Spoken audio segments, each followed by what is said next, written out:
नजर आया कि आपको जगह मिल जाए। आप ऐसा मत करो ये लोग आपको देखो। प्यारे साथियों, सर्वप्रथम तो मैं बुंदेलखंड की धरती को नमन करता हूं। आज यहां काशी मंडल में जब हम लोग प्रभुजन सम्मेलन में पहुंचे हैं तो प्यारे साथियों, मैं आपको याद दिलाना चाहता हूं कि ये प्रभुजन सम्मेलन सहारनपुर से शुरू हुआ, फिर मेरठ मंडल के हापुड़ में हुआ, उसके बाद गाजीपुर में हुआ बनारस मंडल का, फिर आगरा मंडल के आगरा में हुआ, फिर उसके बाद 5वां सम्मेलन लखनऊ में हुआ प्रदेश की राजधानी में, और आज हम लोग 6ठे सम्मेलन में मध्य प्रदेश के बॉर्डर, ग्वालियर के बॉर्डर और बुंदेलखंड की क्रांति धरा पर झांसी में है। और झांसी के इस सम्मेलन में आके आपका जोश जुनून देख के मैं पूरी जिम्मेदारी से कह सकता हूं कि आने वाला कल सुनहरा होगा उत्तर प्रदेश में। उत्तर प्रदेश की गद्दियों पर हकवंचित बहुजन समाज का पहरा होगा। इस बात का मेरा विश्वास और बुलंद हो रहा है। सम्मानित साथियों, क्योंकि आज झांसी के सम्मेलन में यहां मुझसे पहले बहुत से वक्तागणों ने अपनी बात रखी है। गंगाराम जी, अतर सिंह गोदाचार्य जी, भाई सूरज सिंह कुशवाहा जी, चांद बालमारे जी, सुंदर लाल जी, बहन अभिलाषा गौतम जी, सूरज मणि जी, बहन डिम्पल घोष जी, प्रीतम गौतम जी, आशीष राज वर्मा जी, भानु प्रताप जी, प्रदीप कुमार घोष जी, विजय राम आजाद जी और आदरणीय रामेश्वर कुमार पवन जी, इस मंच पर उपस्थित हमारी पार्टी के सभी सम्मानित नेतागण, प्रदेश के अध्यक्ष सुनील कुमार चित्तौड़ जी, इस मंडल के मुख्य मंडल प्रभारी अनूप कुमार आजाद जी, हरीश चौधरी जी,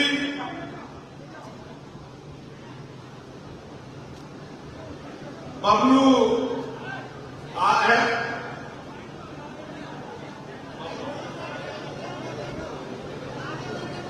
बब्बू अहमद जी,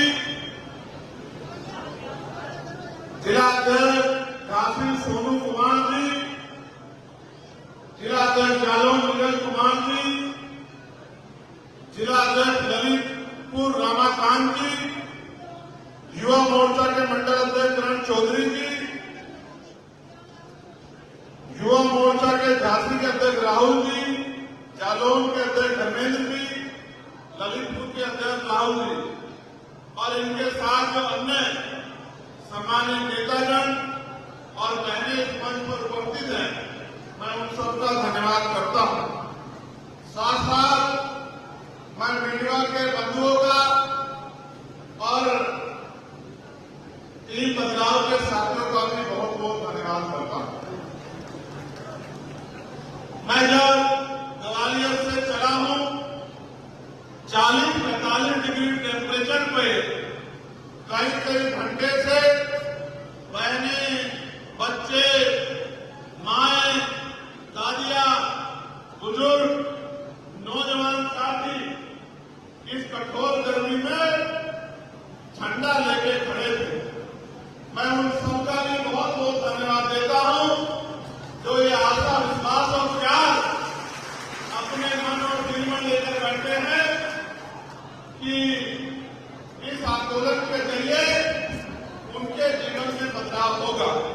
सम्मानित साथियों, मैं अपनी बात को शुरू करने से पहले सभी संतों, गुरुओं, महापुरुषों को भी नमन करता हूं।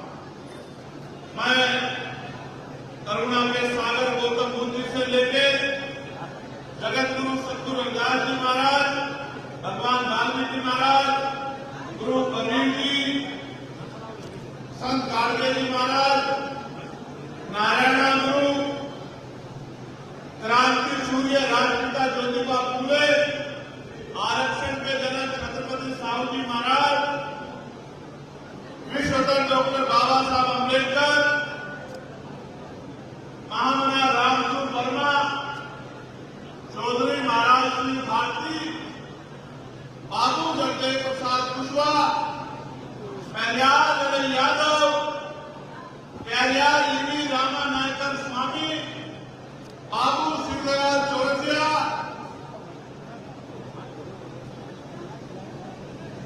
बाबू संतराम बी प्रजापति, मां अवंतिका बाई लोधी, मां छलकारी बाई, मां अहिल्याबाई होलकर, मान्यवर टीना महाराणा वाल्मीकि साहब और मान्यवर साहब श्री काशीराम को भी आज इस कार्यक्रम से अपना नमन पेश करता हूं।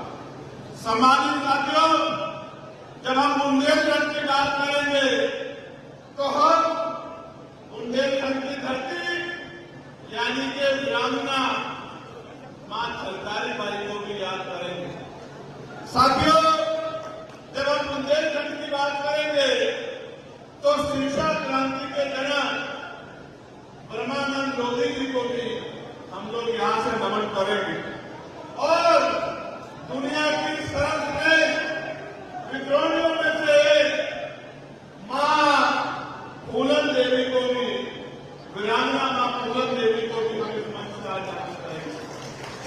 सम्मानित साथियों, सर्वप्रथम तो मैं आपको ये बताना चाहता हूं कि इस कार्यक्रम का नाम प्रभुजन सम्मेलन क्यों है। क्योंकि साथियों, पिछले लंबे समय से हम लोग ये देख रहे हैं कि कुछ पार्टियां भारतीय संविधान के विरोध में जाकर और मनवादी विचारधारा को मानते हुए एक जाति वर्ग के लोगों को प्रभुजन कह के तमाम हक वंचित समाज को अपमानित करने का काम करती है, नीचा दिखाने का काम करती है, उनको छोटा दिखाने का काम करती है। जब इस बात को मैंने महसूस किया तो मुझे लगा कि ये तो मनुवादी विचारधारा के लोग हैं, क्योंकि इस देश में तो सर्वव्यापी प्रभुत्व है जो बाबा साहब अम्बेडकर के, जो साहू जी महाराज के, जो राजपिता ज्योतिबा फूले के, जो मां फातिमा शेख के, जो मां सावित्रीबाई फूले के आंदोलन को आगे बढ़ाने का काम कर रहा है। हर वो किसान, नौजवान, महिलाएं और हक वंचित समाज का वो पहरेदार, वो योद्धा प्रमुखन है जो अपने लिए नहीं जीता, जो अपने समाज के लिए जीता है, अपने देश के लिए जीता है, हक वंचित समाज के लिए जीता है, वो सब प्रमुखन है। प्यारे साथियों, मैं जननायक कपूरी ठाकुर को भी याद करूंगा, जिनको इस संघर्ष में जब उन्होंने समता का रास्ता प्राप्त किया, समता के रास्ते में चलने का काम किया, तो उनको जातिगत टिप्पणी करके अपमानित करने का काम भी किया गया। सम्मानित साथियों, पहली बात यह है कि हम लोग कर क्या रहे हैं। हम लोग इस देश में राजपिता ज्योतिबा फूले, छत्रपति साहू जी महाराज, बाबा साहब अम्बेडकर और माननीय काशीराम साहब के कारवा को आगे बढ़ाने का काम कर रहे हैं। ये अकेला मैं नहीं कर रहा हूं, इस मंच पर उपस्थित हर एक व्यक्ति, हर एक बहन, हमारे मंत्री जी,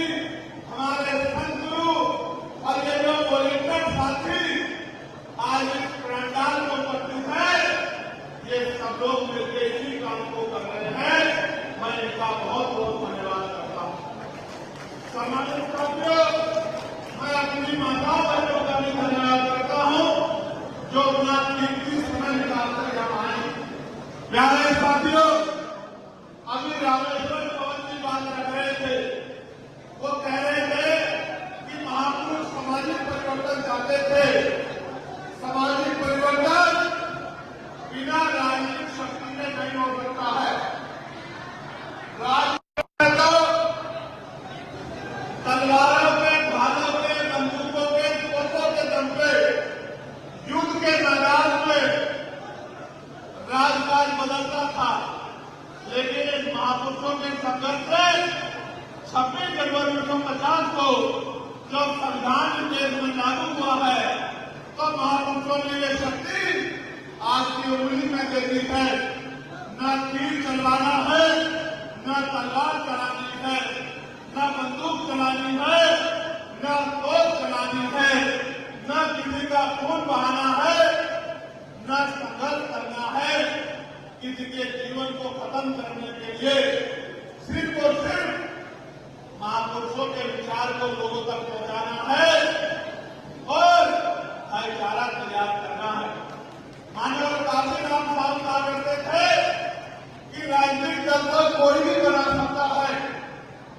मेरी बात पे गौर करना नौजवान साथियों, महापुरुष कहा करते थे और उसमें भी मानव काशीराम साहब कहा करते थे राजनीतिक दल को कोई भी बना सकता है। मैं बहुजन समाज बनाने के लिए निकला। आज आप इस मंच पर देखो, आज इस मंच पे बहुजन समाज है। यहाँ दलित समाज के लोग हैं, यहाँ पिछड़े समाज के लोग हैं, यहाँ महिलाएं हैं, यहाँ किसान हैं, यहाँ अल्पसंख्यक समाज, मुस्लिम, सिख, जैन, बौद्ध, ईसाई समाज के लोग हैं। असल बहुजन समाज ये है, यही बनाने के लिए हम लोग निकले हैं कि पहले बहुजन समाज बनाया जाए, फिर उसमें भाईचारा पैदा किया जाए। और जिस दिन आपने बहुजन समाज बना लिया, मेरी बात को याद रखना, न उत्तर प्रदेश की राजनीति और न दिल्ली की राजनीति आपसे दूर नहीं होगी मेरे लोगों। अब एक बार बहुजन समाज बना लो, एक बार बहुजन समाज बना लो। आज मैं धन्यवाद दूंगा तीन बदलाव के साथियों को। मैंने जगह जगह में बैनर देखे, महापुरुषों के बैनर, मेरे दिल में अत्यंत प्रसन्नता हुई। हमें आगे भी इस कार्य को आगे बढ़ाना है।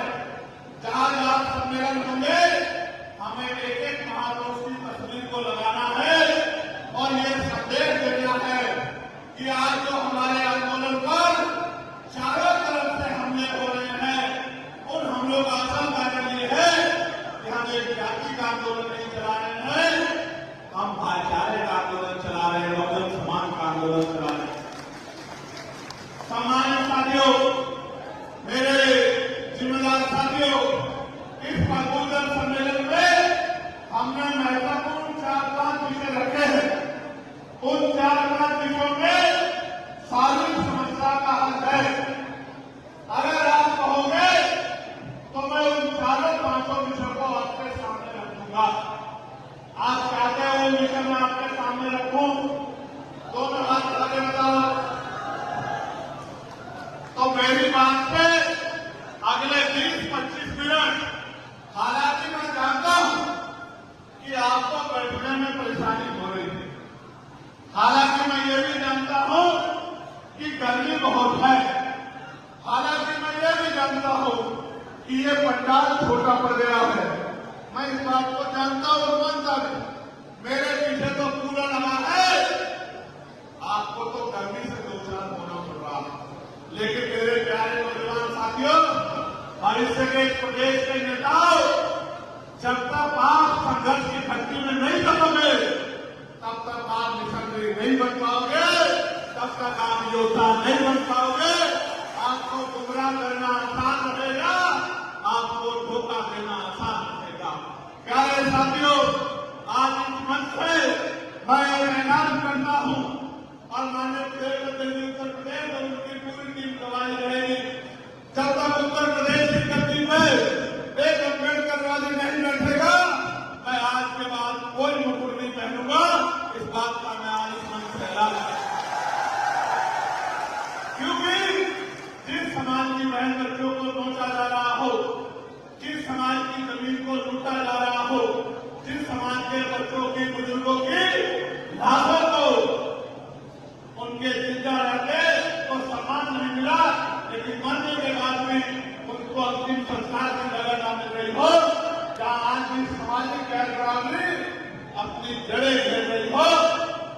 समाज का नेता मुकुट पहनता अच्छा नहीं लगता।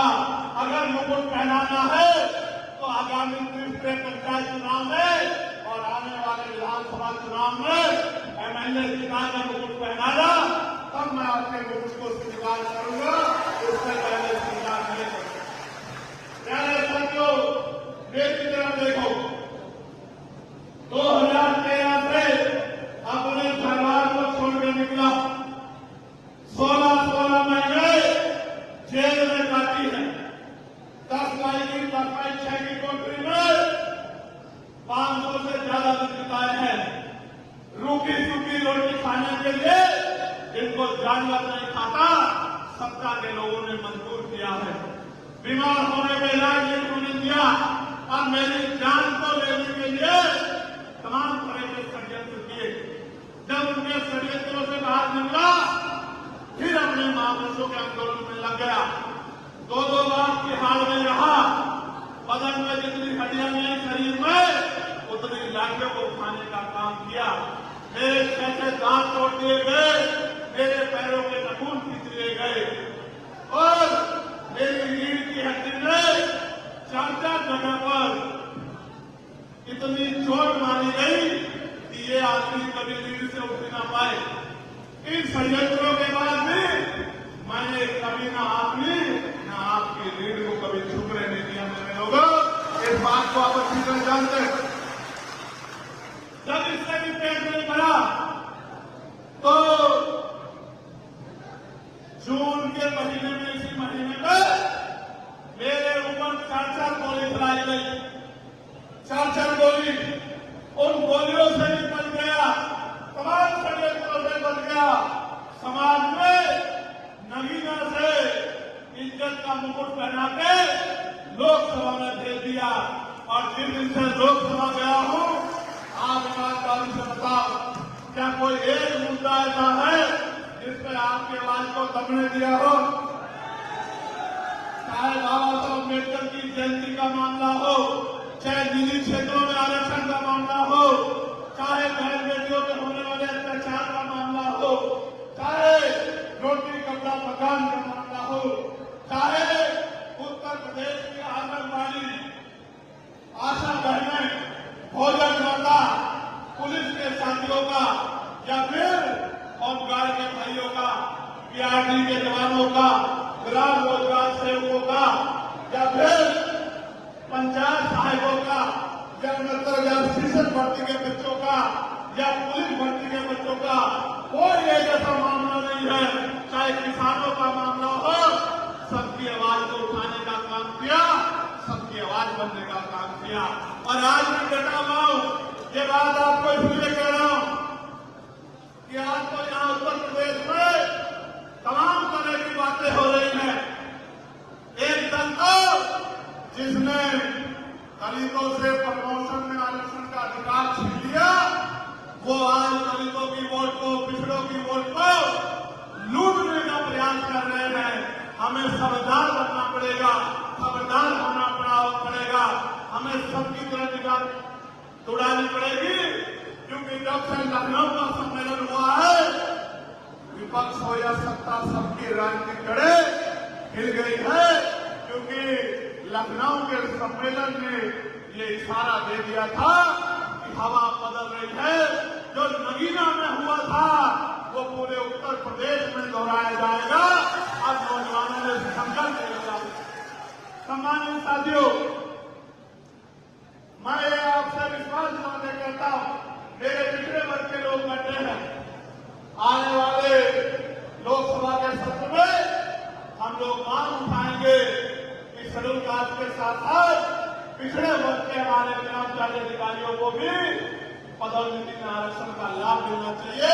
इसके लिए हम लोग संघर्ष करने का काम करेंगे और जब हम पे मौका मिलेगा, मैं वचन देके कहता हूं, जिस दिन सरकार बन जाएगी, पहली कैबिनेट में पिछड़े और दलित वर्ग के कर्मचारियों को प्रमोशन में आरक्षण का लाभ दिलाने का काम करेंगे। प्यारे साथियों, यहाँ जो आंदोलन को समझो, मैं बहुजन की बात क्यों कर रहा हूं, मैं भाईचारे की बात क्यों कर रहा हूं, क्योंकि इस आंदोलन की वजह से आज मेरे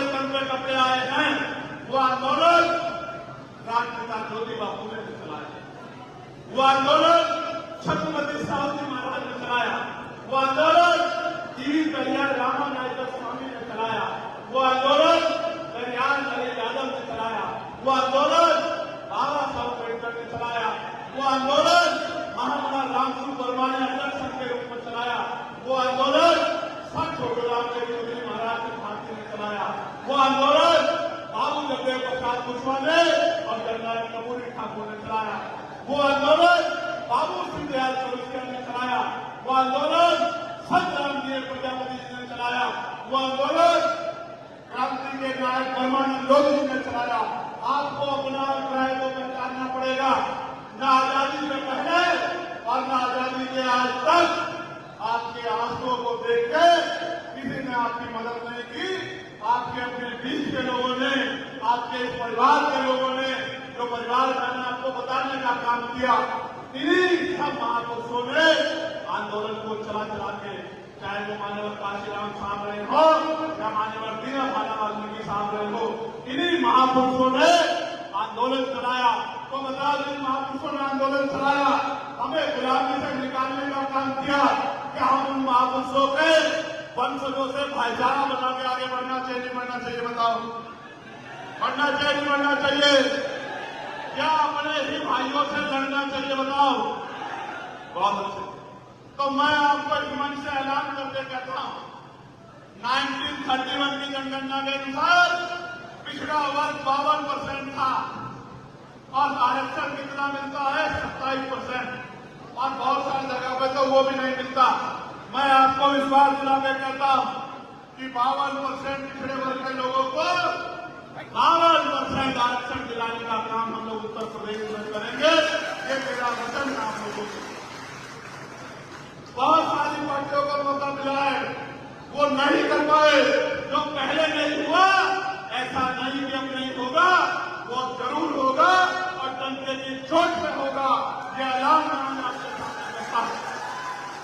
माननीय पार्लियामेंट में, क्योंकि जिस तरह से निजीकरण हो रहा है, सरकारी नौकरी खत्म की जा रही है, आरक्षण की हत्या की जा रही है, मैंने पार्लियामेंट में मांग पाई थी और मैं प्राइवेट नंबर बिल लेके आया था कि निजी क्षेत्रों में आरक्षण होना चाहिए।